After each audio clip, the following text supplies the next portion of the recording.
8 दिसंबर को उत्तराखंड आ सकते हैं प्रधानमंत्री। ग्लोबल इन्वेस्टर समिट का करेंगे शुभारंभ। पीएम के दौरे को लेकर तैयारियां तेज।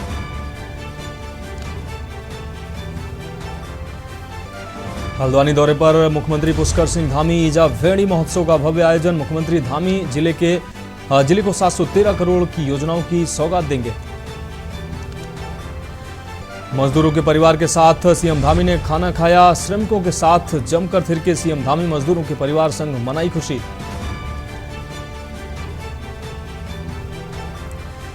निमोनिया और इन्फ्लुएंजा फ्लू को लेकर अलर्ट। चीन में फैल रही बीमारी के बाद उत्तराखंड में सतर्कता बरतने के निर्देश। गाइडलाइन की गई जारी। महिला होमगार्डों के लिए खुशखबरी। अब मिलेगा मातृत्व अवकाश। सिफारिश पर शासन ने लगाई मुहर।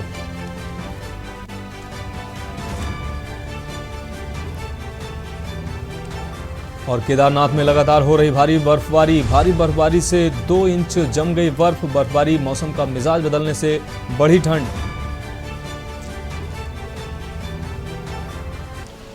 आप देख रहे हैं के न्यूज, खबरों का सारथी।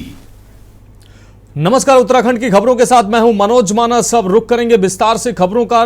नई टिहरी से खबर सामने आ रही है। नई टिहरी के राजकीय प्रताप इंटर कॉलेज के मैदान में मुख्यमंत्री पुष्कर सिंह धामी ने वर्चुअल माध्यम से जनपदों की विभिन्न योजनाओं का शिलान्यास किया। वहीं नई टिहरी में इस कार्यक्रम के तहत टिहरी जिले के प्रभारी मंत्री प्रेमचंद अग्रवाल भी मौजूद रहे। वहीं सीएम पुष्कर सिंह धामी ने नैनीताल से प्रदेश के 13 जनपदों के लिए करोड़ों की योजनाओं का भी लोकार्पण और शिलान्यास किया। वहीं से शिलान्यास और लोकार्पण कार्यक्रम पर बोलते हुए प्रभारी मंत्री प्रेमचंद अग्रवाल ने कहा कि ये योजनाएं आने वाले समय में प्रदेश के लिए मील का पत्थर साबित होंगी और टिहरी जनपद के लिए 101 करोड़ 78 लाख की योजनाओं का शिलान्यास और उद्घाटन किया गया। प्रभारी मंत्री प्रेमचंद अग्रवाल द्वारा विभिन्न विभागों को लगाए गए स्टॉलों का भी निरीक्षण किया। उक्त कार्यक्रम में प्रधानमंत्री नरेंद्र मोदी द्वारा देश के विभिन्न प्रदेशों के लोगों से वर्चुअल संवाद भी किया गया।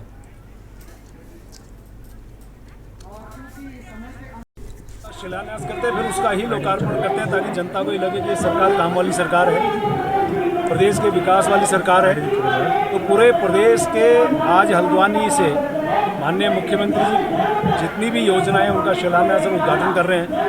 चूँकि टिहरी जनपद हमारा एक महत्वपूर्ण जनपद है जिसमें 40 योजनाओं का शिलान्यास और उद्घाटन वैसे तो माननीय मुख्यमंत्री जी कर रहे हैं। चूँकि प्रभारी मंत्री होने के नाते मुझे यहाँ आने का सौभाग्य प्राप्त हुआ है और 101 करोड़ 78 लाख की योजना के लागत की योजनाओं का यहाँ शिलान्यास और उद्घाटन हुआ है। मैं इसके लिए यहाँ की जनता को, यहाँ के जनप्रतिनिधियों को, तमाम विधायकगण, जिला पंचायत अध्यक्षगण, ब्लॉक प्रमुख, हमारे विभिन्न पालिकाओं के अध्यक्षगण को मैं बहुत बधाई दे रहा हूँ और पूरी जनता को बधाई दे रहा हूँ और ये विश्वास भी उनको दिलाना चाह रहा हूँ कि ये क्रम जारी रहेगा। अब बढ़ेंगे अगली खबर की ओर। देहरादून में तहसील चौक के निकट पंडित दीनदयाल उपाध्याय, आपको बता दें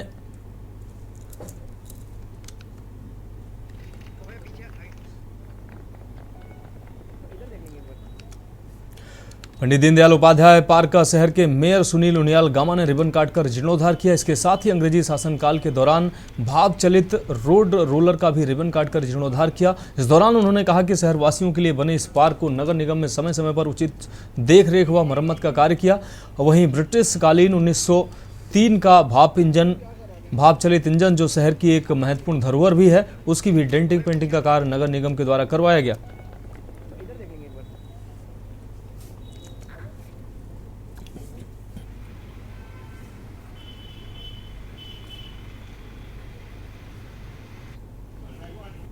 ये हमारा रोड रोलर 1903 का जो पहले भाप के द्वारा चलता था, इसको एक सेल्फी पॉइंट के रूप में यहाँ पर रखा गया था। माननीय सतपाल महाराज जी ने इसको रेलवे स्टेशन पे लगाया था, नगर निगम ने इसको यहाँ पर रखा है।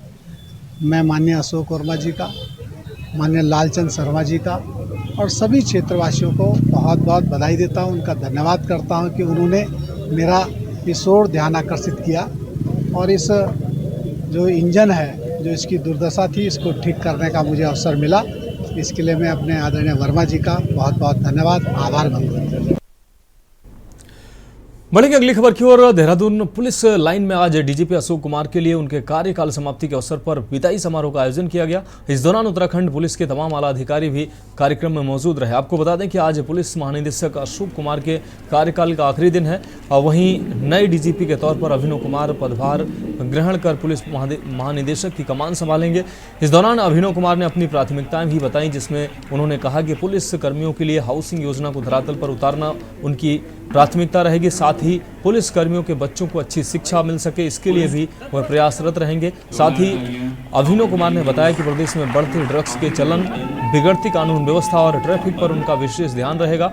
वहीं बढ़ती साइबर क्राइम, साइबर अपराध पर भी उन्होंने कहा कि एक बड़ी चुनौती बनकर उभर रहा है, जिसकी रोकथाम के लिए पुलिस को ट्रेनिंग देने का भी काम किया जाएगा।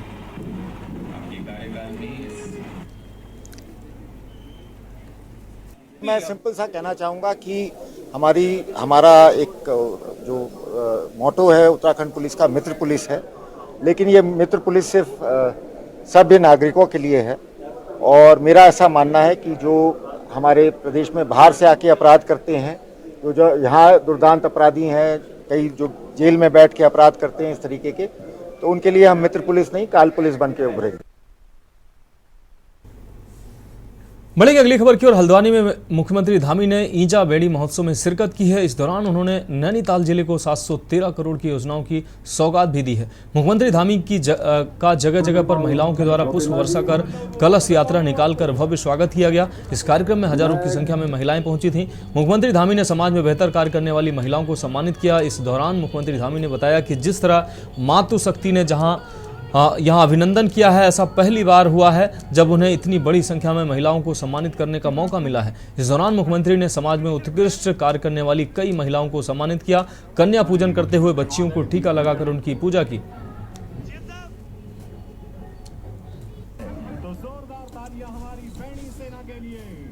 हमारे राज्य के अंदर आज हमारी जो मातृशक्ति है वो बहुत तेज़ी से हर क्षेत्र में काम कर रही है। स्वयं सहायता समूह के माध्यम से, स्थानीय उत्पाद बनाने के माध्यम से, और जहां वो स्वयं उत्पाद बना रही हैं उसके साथ अनेक लोगों को रोज़गार देने का भी काम कर रही है। ईजा बेड़ी महोत्सव हमारी जो मातृशक्ति है उसको प्रोत्साहन देने के लिए, उनके उत्थान के लिए, उनको एक स्थान मिले, एक अच्छा विपणन का उनके लिए बाज़ार मिले और हमारे जो उत्पाद हैं उनको अब राष्ट्रीय नहीं अंतर्राष्ट्रीय स्तर पर पहचान मिले।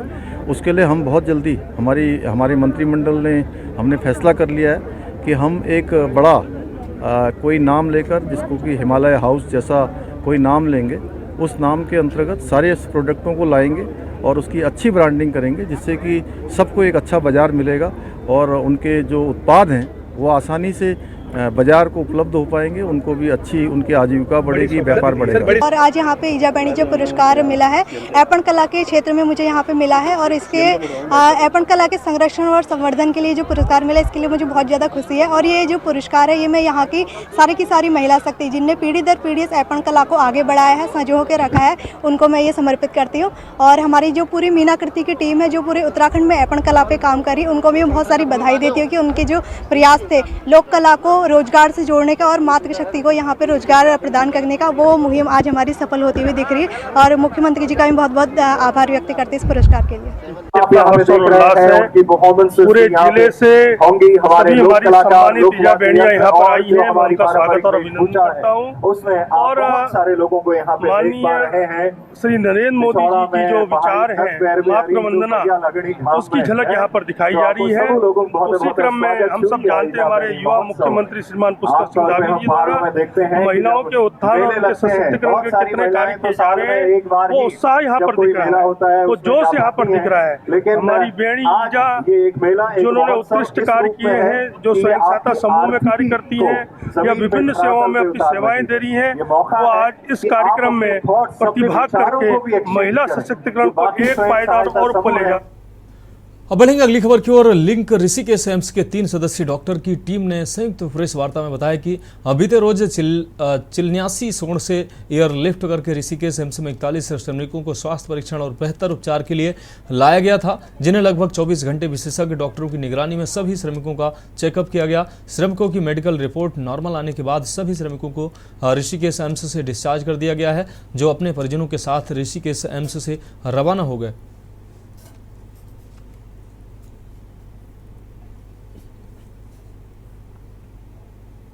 Medicine, Dr. Narendra. He is assistant professor in the Department of Hospital Administration, and now I hand over to Dr. Narendra for the press briefing. नमस्कार। सबसे पहले तो मैं मीडिया को, भारत सरकार को, सभी को धन्यवाद देना चाहता हूं। जो श्रमिक जो टनल में, उत्तरकाशी की टनल में फंसे थे, उनका बहुत अच्छे से जो है मैनेजमेंट बहुत अच्छे से हुआ है। हमारे पास 41 मजदूर कल लगभग 2 बजे के आसपास डॉक्टर विमलेश जोशी जो उत्तराखंड के नोडल ऑफिसर हैं, उन्होंने हैंडओवर किया था 41 श्रमिकों को। तो हमारे पास पहले से ही तैयारियां थी, हमने डेजिग्नेटेड वार्ड्स इनके लिए पहले ही रखे थे। तो वहाँ पे जो है 41 के पेशेंट को जो है हमने एडमिट कर लिया। तो उत्तराखंड की खबरों में वक्त एक ब्रेक का है, जल्द हाजिर होंगे। आप देख रहे हैं के न्यूज, खबरों का सारथी। उत्तराखंड की खबरों में एक बार फिर से आपका स्वागत है। अब बात करेंगे अगली अहम खबर की। खबर लक्सर से है, जहां लक्सर में किसानों ने उप जिलाधिकारी से मिलकर बाढ़ में हुए फसल नुकसान के लिए मुआवजे की मांग की है। साथ ही लेखपाल पर चेक में गड़बड़ी करने का भी आरोप लगाया है। एसडीएम ने लेखपाल को बुलाकर चेक देने के आदेश दिए हैं। बता दें कि लक्सर में पिछले दिनों आई भीषण बाढ़ के चलते किसानों की फसलें तबाह हो गई थी, जिस पर किसानों को मुआवजे के चेक तहसील प्रशासन के द्वारा वितरित किए जा रहे हैं। कई महीने बीतने के बाद भी अभी भी कुछ गांव ऐसे हैं जहां कुछ किसानों को मुआवजे के चेक नहीं मिल पाई है और कुछ किसानों के चेक में खासा गड़बड़ियां भी पाई गई हैं।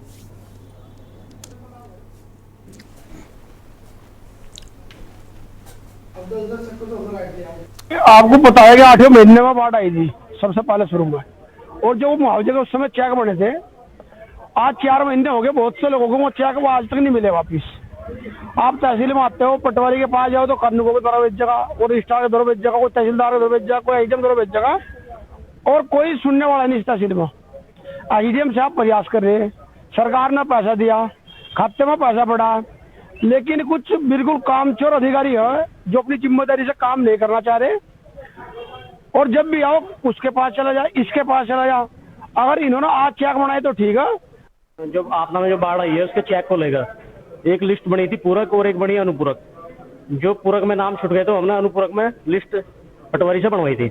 उसमें क्या हुआ, उन्होंने लिस्ट बना के पटवारी का ट्रांसफर कर दिया। अब जो ट्रांसफर हो गया, जो नया पटवारी आया है वो हमें बोल रहा है, हमारे किसान भाइयों को बोल रहा है कि इसमें मैं कोई संज्ञान नहीं लूंगा, ये तो पुराने पटवारी जो कर गया। लगभग 40% चेक अभी रुके हुए हैं हमारे। तो हमने बात करी पटवारी से, तो पटवारी बोल रहा है कि मुझे तो लिस्ट नहीं देगा गया। तो इस संबंध में आज हम एसडीएम साहब से मिले हैं। कुछ चेक हमारे सीधे बैंकों में गए थे, एनएफटी हुआ था, तो उसमें क्योंकि 27 नाम ऐसे थे जो जिनका अकाउंट एचडीएफसी में ही था, तो उन्होंने 27 चेक जो है जो हमने भेजे थे यहाँ से, या जो लिस्ट में जो नाम भेजे थे वो उन्होंने वापस कर दिए थे। तो उनका हम चेक जारी कर रहे हैं। कुछ ये मामला है, कुछ ये लगातार फसल क्षति को लेके अभी किसानों की भी शिकायतें आ रही है कि हमें नहीं मिला है, तो उनकी तरफ से एक एप्लीकेशन ले ली जा रही है, और अगर उनका नुकसान हुआ होगा तो एक बार जांच करवा लेंगे। रुक करेंगे अगली खबर का। हल्द्वानी के एमबी इंटर कॉलेज मैदान में हो रही ईजावेड़ी महोत्सव को लेकर कार्यक्रम में पहुंची महिलाओं से के न्यूज ने खास बातचीत की। क्या कुछ उन्होंने कहा, सुनिए आप। नमस्कार, मैं दीपक अधिकारी, आप देख रहे हैं के न्यूज। इस टाइम में हल्द्वानी पे, जहाँ पे ईजावेड़ी महोत्सव 2023 का आगाज हुआ है, तो देख सकते हैं किस प्रकार से महिलाओं में उत्साह देखने को मिल रहा है। जिस प्रकार से मुख्यमंत्री पुष्कर सिंह अभी यहाँ पे आएंगे, कुछ पूर्व यहाँ पे पहुँचने ही वाले हैं, जिसको लेकर कहीं ना कहीं महिलाओं में उत्साह इसलिए है क्योंकि जिस प्रकार से लगातार महिलाओं के क्षेत्र में जिस प्रकार से जो महिलाएं जो काम कर रही है उत्कर्ष से काम कर दिया, उनको भी यहाँ पे सम्मानित किया। हमारे कुछ महिलाएं, उनसे मैंने जिस प्रकार से मुख्यमंत्री पुष्कर सिंह अभी यहाँ पे थोड़ी देर बाद पहुँचने वाले हैं, किस तरह से आज ईजा बहनी महोत्सव पहली बार हल्द्वानी में होने जा रहा है। हमारे इस प्रदेश के भव्य आयोजन किया गया है हमारे माननीय मुख्यमंत्री जी की तरफ से और हल्द्वानी में ये पहला मौका है, इतनी संख्या में महिलाएं आई हैं हमारे बीच में। आप मानते हैं 2024 की इलेक्शन आने वाला है, किस तरह देखते हैं? 100% महिलाओं का पूरा फुल सपोर्ट रहेगा, क्योंकि जो काम हमारी भाजपा सरकार ने माननीय मोदी जी का जो विजन है महिलाओं के प्रति वो साफ साफ दिखता है और महिलाओं की गैदरिंग ये बताती है कि 2024 में हम फुल फ्लैश आएंगे। जिस प्रकार से मुख्यमंत्री पुष्कर सिंह ने बात की थी महिलाओं के सम्मान की, महिलाओं को आगे महिला सशक्तिकरण की जो बात की जाती है उसको लेकर कहीं ना कहीं जो बात की है वो कहीं ना कहीं सत्य साबित हो रही है। हमारे साथ कुछ और महिला है, उनसे बात मैडम इस प्रकार महिला सशक्तिकरण की बात बीजेपी सरकार करती है, आप मुख्यमंत्री पुष्कर सिंह यहाँ पर आएंगे, कुछ महिलाओं को सम्मानित किस तरह से देखते हैं? स्वागत अभिनंदन है। ये बहुत ही हमारे लिए बहुत ही गौरव के क्षण है। हमारे मुख्यमंत्री हमेशा देश के हर कार्य में बहुत अच्छी तरह से, अब आप देखिए आज तो यहाँ पर आ रहे हैं, वो वहाँ पर भी रहे जहाँ हमारे 41 मजदूर उसमें फंसे हुए थे, वहाँ के लिए हमारे मोदी जी और धामी जी ने बहुत प्रयास किया और हमें तो आज देखिए इतना सम्मान मिला है, हमको 33% का जो आरक्षण मिला है, आज तो हमारा शीर्ष नेतृत्व और हमारा प्रदेश नेतृत्व ऐसा है कि वो महिलाओं को बहुत आगे बढ़ा रहा है और हम आज बहुत हमें हर जगह पर बड़ा सम्मान मिल रहा है। इसके लिए हम अपने शीर्ष नेतृत्व का बहुत बहुत धन्यवाद करते हैं। हम चाहते हैं कि हमारे प्रदेश में ऐसे ही मुख्यमंत्री प्रधानमंत्री बनते ही रहें। तो सत्य साबित होती नजर आ रही है जिस प्रकार से मुख्यमंत्री पुष्कर सिंह यहाँ पर आएंगे, कई जो कई लोकार्पण करेंगे, कई शिलान्यास करेंगे, उसको लेकर कहीं ना कहीं महिलाओं के सम्मान की जो बात की जाती है उसको कहीं आगे बढ़ाने की जो बात है किस तरह से देखते हैं, उसको देखते हुए लगातार दीपक अधिकारी के न्यूज के लिए हल्द्वानी। वक्त एक और ब्रेक का है, जल्द हाजिर होंगे।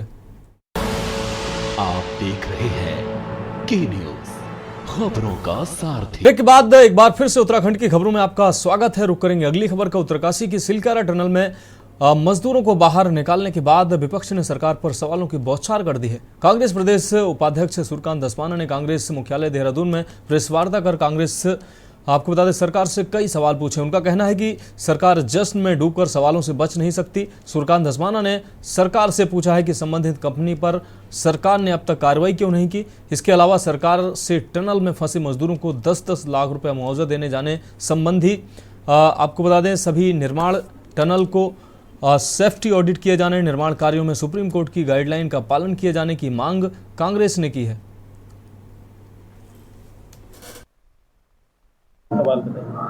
देखिए सबसे महत्वपूर्ण सवाल तो यह है कि 18 दिन लग गए इस पूरे अभियान में।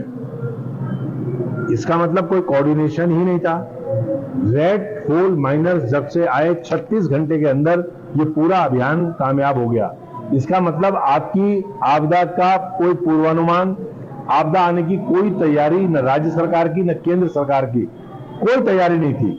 900 किलोमीटर लंबा प्रोजेक्ट आप कर रहे हैं, 110 किलोमीटर लंबी रेल लाइन की सुरंगें आप उत्तराखंड में बना रहे हैं, आप तमाम हाइड्रो इलेक्ट्रिक प्रोजेक्ट्स की टनल यहाँ पे बना रहे हैं। इतनी टनलिंग हो रही है, इतने छेद इस हिमालय में किए जा रहे हैं, लेकिन आपदा आ जाए तो उसकी कोई तैयारी नहीं है। ये सिलक्यारा का सबक है, सिलक्यारा का सबक है। अगली खबर की ओर उत्तरकाशी से भारतीय सेना के चिनूक हेलीकॉप्टर से उत्तरकाशी टनल में फंसे 41 मजदूरों को ऋषिकेश एम्स में स्वास्थ्य परीक्षण के लिए लाया गया। एम्स में मजदूरों के आने से पहले तमाम व्यवस्थाएं चाक चौबंद कर ली गई थी। हेलीकॉप्टर जैसे ही एम्स हेलीपैड पर उतरा, एम्स के सभी स्वास्थ्य कर्मचारियों ने मोर्चा संभाले हुए फटाफट सभी मजदूरों को स्वास्थ्य परीक्षण के लिए एम्बुलेंस और व्हीलचेयर के माध्यम से वार्ड में पहुंचाया। है जो मैं आपको बताना चाहूँगी कि हमारे 41 श्रमिक जो एम्स ऋषिकेश में शिफ्ट किए गए थे अराउंड 1 बजे के करीब, उनको हेलीकॉप्टर से चेन्यालीस और कम्युनिटी हेल्थ सेंटर से लाया गया था। वो एकदम स्वस्थ हैं और उनके वाइटल्स पैरामीटर्स सब ठीक हैं, उनको किसी तरह की कोई इंजरी नहीं है, उनकी साइकोलॉजिकल स्टेट भी बहुत सेटिस्फैक्ट्री है और थोड़ा रेस्ट उनको रेस्ट की ज़रूरत महसूस हो रही है क्योंकि वो काफ़ी टाइम से मेरे ख्याल बहुत अच्छी तरह से सोए नहीं हैं।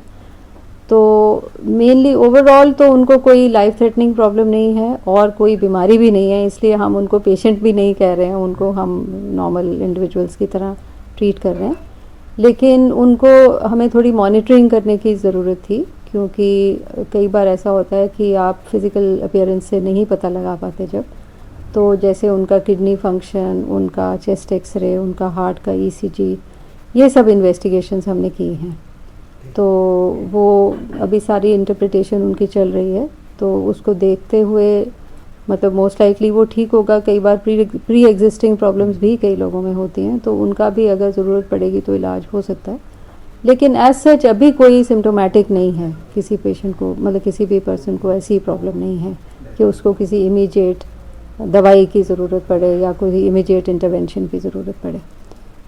तो रुक करेंगे अगली खबर का। दिवाली पर जब पूरा देश रोशनी में नहाया हुआ था, तब 41 मजदूर एक अंधेरी सुरंग में कैद हो गए थे। मजदूर 4 धाम के लिए रास्ता बना रहे थे। उत्तरकाशी की सिलक्यारा डंडाल गांव टनल का एक हिस्सा अचानक ढह गया और सभी मजदूर बाहरी दुनिया से कट गए। 17 दिनों की कड़ी मशक्कत के बाद आखिरकार सभी मजदूरों को सकुशल टनल से बाहर निकाल लिया गया है और इस कार्य में राज्य और केंद्र सरकार द्वारा सराहनीय कार्य किया गया है। संत समाज ने 41 मजदूरों को सकुशल बाहर निकालने पर केंद्र और राज्य सरकार की सराहना की है। अखिल भारतीय अखाड़ा परिषद के अध्यक्ष श्री महंत रविंद्रपुरी महाराज, निरंजनी अखाड़े के महामंडलेश्वर ललिता नंदगिरी आत्मयोगी देव जी महाराज का कहना है कि 17 दिनों तक टनल में फंसे मजदूर बाहर निकाले गए हैं। इसके लिए प्रदेश सरकार और सभी एजेंसियों का संत समाज धन्यवाद देता है।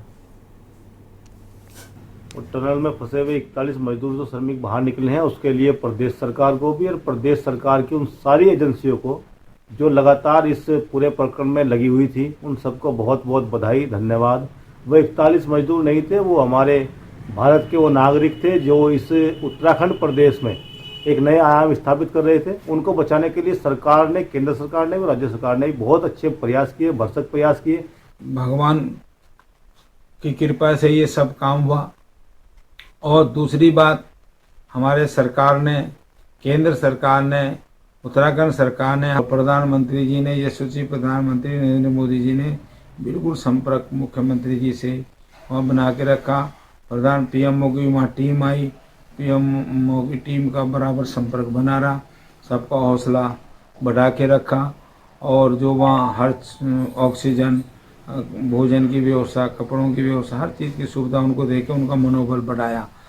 17 दिनों के प्रयास के बाद हमारे जो 41 मजदूर भाई थे, सभी को सुरंग से सुरक्षित निकाला गया। इसके लिए मैं माननीय मुख्यमंत्री जी को बहुत बहुत बधाई देना चाहता हूँ। माननीय मुख्यमंत्री जी 17 दिनों में लगातार सुरंग पे जाते रहे और जितने भी हमारे मजदूर भाई अंदर फंसे हुए थे, उनके लिए उन्होंने खाने की व्यवस्था, उनके लिए दवाई की व्यवस्था एवं जो भी संभव हो सका उनके लिए किया। और तो उत्तराखंड की खबरों में अभी के लिए मेरे साथ इतना ही। मुझे दीजिए इजाजत और आगे आप देखिए के न्यूज इंडिया का विशेष कार्यक्रम मंथन हमारे प्रधान संपादक दुर्गेन चौहान जी के साथ।